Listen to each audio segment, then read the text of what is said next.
ओम श्री गुरुवे नमः। आज से हम भगवान वेद व्यास कृत श्रीमद् भागवत जो 12 स्कंदों की लिखी गई है, उसका जो है वैसे तो वो संस्कृत में लिखी गई है, परंतु उसका जो है हिंदी व्याख्यान गीता प्रेस ने जो गोरखपुर की है उसने किया है। तो इन वीडियो में हम वो बहुत ही मोटा ग्रंथ है वैसे तो, पर हम उसका जो है हिंदी में श्रवण करेंगे, जो कि श्री भगवत सुधा सागर के नाम से लिखा गया है और सुख सागर भी उसे कहते हैं। तो जो है आज से हम उसको स्टार्ट कर रहे हैं। जो भी भक्तगण है वही इसे सुने, बाकी जो जिनकी भक्ति में रुचि नहीं है, ध्यान में रुचि है, वो इसे ना सुने, क्योंकि हो सकता है बहुत सारे लोगों को ये बोर लगे। और इसका मैं रोज़ एक अध्याय डालूँगा। एक अध्याय तो क्योंकि बड़े हैं इसके अध्याय, तो इसलिए धीरे धीरे करके हम इसे डालेंगे। तो सर्वप्रथम है ओम नमो भगवते वासुदेवाय। ओम नमो भगवते वासुदेवाय। ओम नमो भगवते वासुदेवाय। श्रीमद्भागवत महात्म्य, पहला अध्याय। देवऋषि नारद की भक्ति से भेंट। सच्चिदानंद स्वरूप भगवान श्री कृष्ण को हम नमस्कार करते हैं, जो जगत की उत्पत्ति, स्थिति और विनाश के हेतु तथा आध्यात्मिक, अधोदैविक और अधिभौतिक तीनों प्रकार के तपों का नाश करने वाले हैं। जिस समय श्री सुखदेव जी का यज्ञोपवीत संस्कार भी नहीं हुआ था तथा लौकिक वैदिक कर्मों के अनुष्ठान का अवसर भी नहीं आया था, तभी उन्हें अकेले ही संन्यास लेने के लिए घर से जाते देखकर उनके पिता व्यास जी विरह से कतर होकर पुकारने लगे, बेटा बेटा तुम कहाँ जा रहे हो? उस समय वृक्षों ने तन्मय होने के कारण श्री सुखदेव जी की ओर से उत्तर दिया था, ऐसे सर्वभूत हृदय स्वरूप श्री सुखदेव मुनि को मैं नमस्कार करता हूँ। एक बार भगवत कथामृत का रसा स्वादन करने में कुशल मुनिवर सोनक जी ने नमिशरण्य क्षेत्र में विराजमान महामती सूत जी को नमस्कार करके उनसे पूछा। सोनक जी बोले, सूत जी, आपका ज्ञान अज्ञान अंधकार को नष्ट करने के लिए करोड़ों सूर्य के समान है। आप हमारे कानों के लिए रसायन अमृत स्वरूप सार गर्भित कथा कहिए। भक्ति, ज्ञान और वैराग्य प्राप्त होने वाले महान विवेक की वृद्धि किस प्रकार होती है तथा वैष्णव लोग किस तरह इस माया मोह से अपना पीछा छुड़ाते हैं। इस घोर कलयुग में जीव प्राय असुरी स्वभाव के हो गए हैं। विविध केसों से आक्रांत इन जीवों को शुद्ध बनाने का सर्वश्रेष्ठ उपाय क्या है? सूत जी, आप हमें कोई ऐसा शाश्वत साधन बताइए जो सबसे अधिक कल्याणकारी तथा पवित्र करने वालों से भी पवित्र हो तथा जो भगवान श्री कृष्ण की प्राप्ति करा दे। चिंतामणि केवल लौकिक सुख दे सकती है और कल्प वृक्ष अधिक से अधिक स्वर्गीय संपत्ति दे सकता है, परंतु गुरुदेव प्रसन्न होकर भगवान का योगी दुर्लभ नृत्य वैकुंठ धाम दे देते हैं। सूत जी ने कहा, सोनक जी, तुम्हारे हृदय में भगवान का प्रेम है, इसलिए मैं विचार कर तुम्हें संपूर्ण सिद्धांतों का निष्कर्ष सुनाता हूँ, जो जन्म मृत्यु के भय का नाश कर देता है, जो भक्ति के प्रभाव को बढ़ाता है और भगवान श्री कृष्ण की प्रसन्नता का प्रधान कारण है। मैं तुम्हें वह साधन बतलाता हूँ, उसे सावधान होकर सुनो। श्री सुखदेव जी ने कलयुग में जीवों के काल रूपी सर्प के मुख का ग्रास होने के त्रास का आंतरिक नाश करने के लिए श्रीमद्भागवत शास्त्र का प्रवचन किया है। मन की शुद्धि के लिए इससे बढ़कर कोई साधन नहीं है। जब मनुष्य के जन्म जन्मांतर का पुण्य उदय होता है, तभी उसे इस भगवत शास्त्र की प्राप्ति होती है। जब सुखदेव जी राजा परीक्षित को यह कथा सुनाने के लिए सभा में विराजमान हुए, तब देवता लोग उनके पास अमृत का कलश लेकर आए। देवता अपना काम बनाने में बड़े कुशल होते हैं, अतः यहाँ भी सबने सुखदेव मुनि को नमस्कार करके कहा, आप यह अमृत लेकर बदले में हमें कथा अमृत का दान दीजिए। इस प्रकार परस्पर विनिमय हो जाने पर राजा परीक्षित अमृत का पान करें और हम सब श्रीमद् भागवत स्वरूप अमृत का पान करेंगे। इस संसार में कहाँ कांच और कहाँ महामूल्य मणि तथा कहाँ सुधा और कहाँ कथा। श्री सुखदेव जी ने उस समय देवताओं की हंसी उड़ा दी, उन्हें भक्ति शून्य यानी कि कथा का अनधिकारी जानकर कथामृत का दान देने से मना कर दिया। इस प्रकार यह श्रीमद् भगवत की कथा देवताओं को भी दुर्लभ है। पूर्ण काल में श्रीमद् भगवत के श्रवण से ही राजा परीक्षित की मुक्ति देखकर ब्रह्मा जी को बड़ा आश्चर्य हुआ था। उन्होंने सत्यलोक में तराजू बांधकर सब साधनों को तोला, अन्य सभी साधन तोल में हल्के पड़ गए। अपने महत्व के कारण भागवत ही सबसे भारी रहा। यह देखकर सभी ऋषियों को बड़ा विस्मय हुआ। उन्होंने कलयुग में इस भगवत शास्त्र को ही पढ़ने सुनने से तत्काल मोक्ष देने वाले का निश्चय किया। सप्ताह विधि से श्रवण करने पर यह निश्चय भक्ति प्रदान करता है। पूर्व काल में इसे दयापरायण सनकादिक ने देवऋषि नारद को सुनाया था। यद्यपि देवऋषि ने पहले ब्रह्मा जी के मुख से इसे सुन रखा था, तथापि सप्ताह श्रवण की विधि तो उन्हें सनकादिक जी ने ही बताई थी।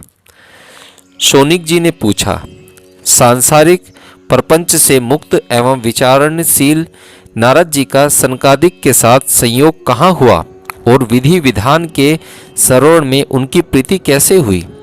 सूत जी बोले, अब मैं तुम्हें वह भक्तिपूर्ण कथानक सुनाता हूँ जो श्री सुखदेव जी ने मुझे अपना अनन्य शिष्य जानकर एकांत में सुनाया था। एक दिन विशालपुरी में वे चारों निर्मल ऋषि सत्संग के लिए आए। वहां उन्होंने नारद जी को देखा।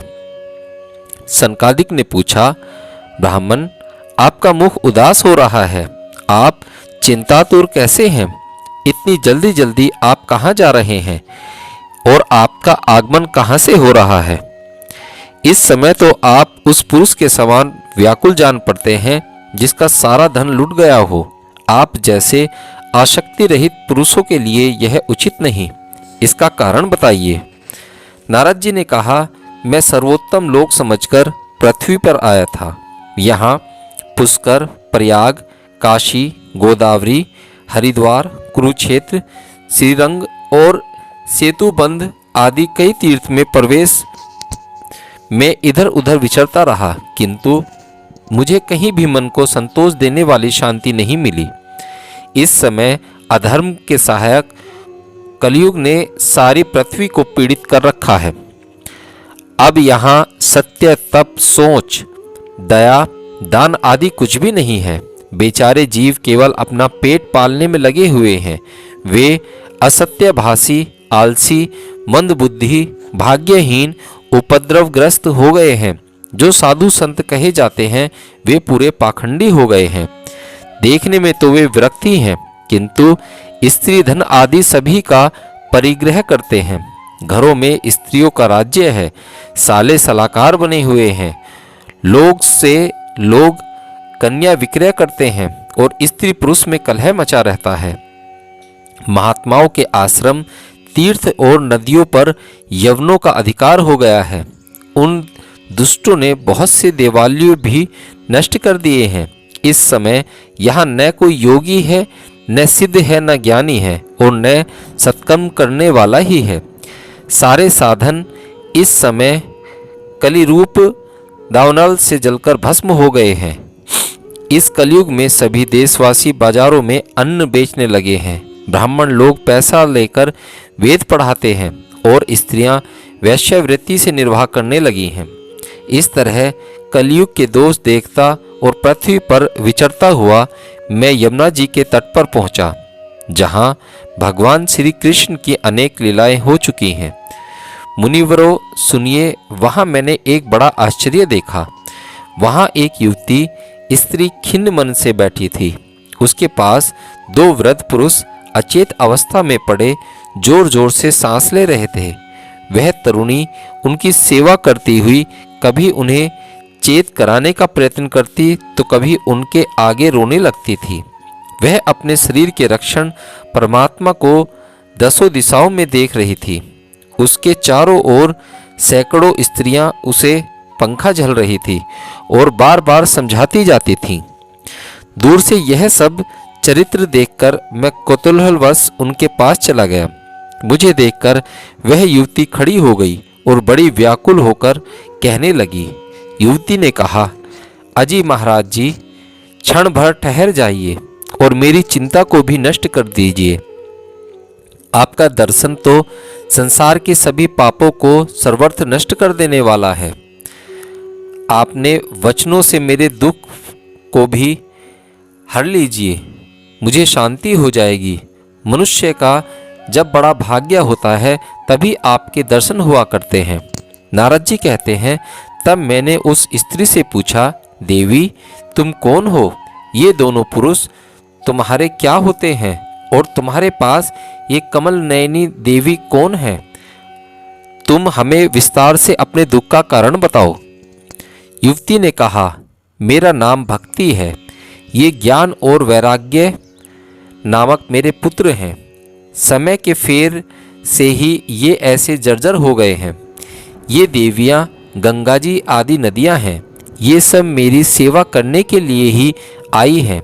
इस प्रकार साक्षात देवियों के द्वारा सेवित होने पर भी मुझे सुख शांति नहीं है। तपोधन, अब ध्यान देकर मेरा वृतांत सुनिए। मेरी कथा वैसे तो प्रसिद्ध है, फिर भी उसे सुनकर आप मुझे शांति प्रदान करें। मैं द्रविड़ प्रदेश में उत्पन्न हुई, कर्नाटक में बढ़ी, कहीं कहीं महाराष्ट्र में सम्मानित हुई, किंतु गुजरात में मुझको बुढ़ापे ने आ घेरा। वहाँ घोर कलयुग के प्रभाव से पाखंडियों ने मुझे अंग भंग कर दिया। चिरकाल तक यह अवस्था रहने के कारण मैं अपने पुत्रों के साथ दुर्बल और निस्तेज हो गई। अब जब से मैं वृंदावन आई तब से पुनः परम सुंदरी रूपवती नवयुवती हो गई हूँ, किंतु सामने पड़े हुए ये दोनों मेरे पुत्र थके मांदे दुखी हो रहे हैं। अब मैं यह स्थान छोड़कर अन्यत्र जाना चाहती हूँ। ये दोनों बूढ़े हो गए हैं, इसी दुख से मैं दुखी हूँ। मैं तरुणी क्यों और ये दोनों मेरे पुत्र बूढ़े क्यों? हम तीनों साथ साथ रहने वाले हैं, फिर यह विपरीतता क्यों? होना तो यह चाहिए कि माता बूढ़ी हो और पुत्र तरुण। इसी से मैं आश्चर्यचकित चित्त से अपनी इस अवस्था पर शोक करती रहती हूँ। आप परम बुद्धिमान एवं योग निधि हैं, इसका क्या कारण हो सकता है, जरा बताइए। नारद जी ने कहा, साध्वी, मैं अपने हृदय में ज्ञान दृष्टि से तुम्हारे संपूर्ण दुख का कारण देखता हूँ। तुम्हें विषाद नहीं करना चाहिए। श्री हरि तुम्हारा कल्याण करेंगे।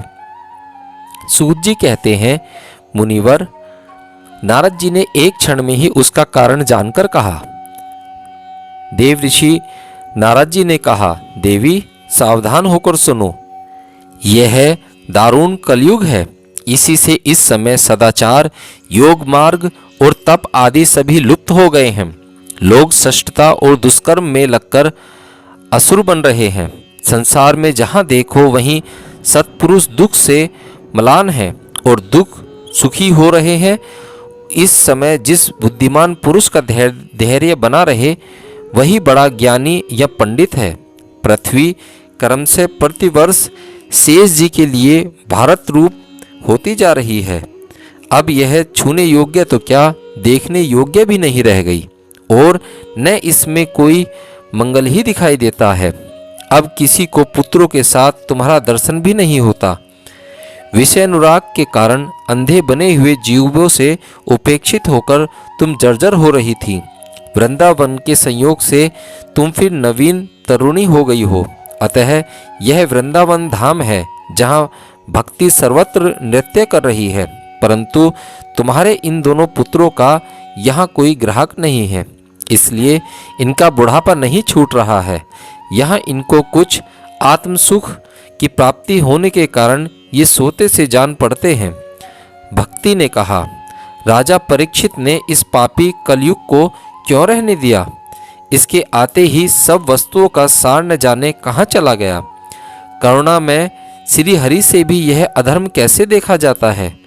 हे मुने, मेरा यह संदेह दूर कीजिए। आपके वचनों से मुझे बड़ी शांति मिली है। नारद जी ने कहा, बाले, यदि तुमने पूछा है तो प्रेम से सुनो। कल्याणी, मैं तुम्हें सब बताऊंगा और तुम्हारा दुख दूर हो जाएगा। जिस दिन भगवान श्री कृष्ण इस भूलोक को छोड़कर अपने परम धाम को पधारे, उसी दिन से यहाँ संपूर्ण साधनों में बाधा डालने वाला कलयुग आ गया।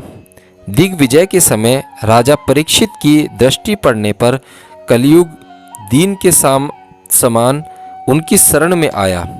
भ्रमर के समान सारग्राही राजा ने यह निश्चय किया कि इसका वध मुझे नहीं करना चाहिए, क्योंकि जो फल तपस्या, योग एवं समाधि से भी नहीं मिलता, कलयुग में वही फल श्री हरि कीर्तन से ही भली भांति मिल जाता है। इस प्रकार सारहीन होने पर भी उसे एक ही दृष्टि से सारयुक्त देखकर उन्होंने कलयुग में उत्पन्न होने वाले जीवों के सुख के लिए ही इसे रहने दिया था। इस समय लोगों के कुकर्म में प्रवृत्ति होने के कारण सभी वस्तुओं का सार निकल गया है और पृथ्वी के सारे पदार्थ बीजहीन भूसी के समान हो गए हैं। ब्राह्मण केवल अन्न धनादि के लोभवश घर घर एवं जन जन को भगवत की कथा सुनाने लगे हैं, इसलिए कथा का सार चला गया है। तीर्थों में नाना प्रकार के अत्यंत घोर कर्म करने वाले नास्तिक और नरक की पुरुष भी रहने लगे हैं, इसलिए तीर्थों का भी प्रभाव जाता रहा। जिनका चित्त निरंतर काम, क्रोध, मोह, लोभ और तृष्णा से तपता रहता है, वे भी तपस्या का ढोंग करने लगे हैं, इसलिए तप का भी सार निकल गया। मन पर काबू न होने के कारण तथा लोभ, दंभ और पाखंड का आश्रय लेने के कारण एवं शास्त्र का अभ्यास न करने से ध्यान योग का फल मिट गया है। पंडितों की यह दशा है कि वे अपनी स्त्रियों के साथ भैंसों की तरह रमण करते हैं। उनमें संतान पैदा करने की ही कुशलता पाई जाती है। मुक्ति साधन में वे सर्वथा अकुशल हैं। संप्रदाय अनुसार प्राप्त हुई वैष्णवता भी उन्हें कहीं देखने में नहीं आती। इस प्रकार जगह जगह सभी वस्तुओं का सार लिप्त हो गया है। यह तो इस युग का प्रभाव ही है, इसमें किसी का दोष नहीं है। इसी से पुंडरीकाक्ष भगवान बहुत समीप रहते हुए भी यह सब सह रहे हैं। सूत जी कहते हैं, सोनक जी, इस प्रकार देवऋषि नारद के वचन सुनकर भक्ति को बड़ा आश्चर्य हुआ। फिर उसने जो कहा उसे सुनिए। भक्ति ने कहा, देवऋषि, आप धन्य हैं। मेरा सौभाग्य है जो आपका समागम हुआ। संसार में साधुओं का दर्शन भी समस्त सिद्धियों का परम कारण है। आपका केवल एक बार का उपदेश धारण करके ध्रुव कुमार प्रहलाद ने माया पर विजय प्राप्त कर ली थी। ध्रुव ने भी आपकी कृपा से ही ध्रुवपद प्राप्त किया था। आप सर्वमंगलमय और साक्षात ब्रह्मा जी के पुत्र हैं। मैं आपको नमस्कार करती हूँ। यहीं पर यह अध्याय समाप्त होता है। कल मिलते हैं दूसरे अध्याय के साथ। हरि ओम।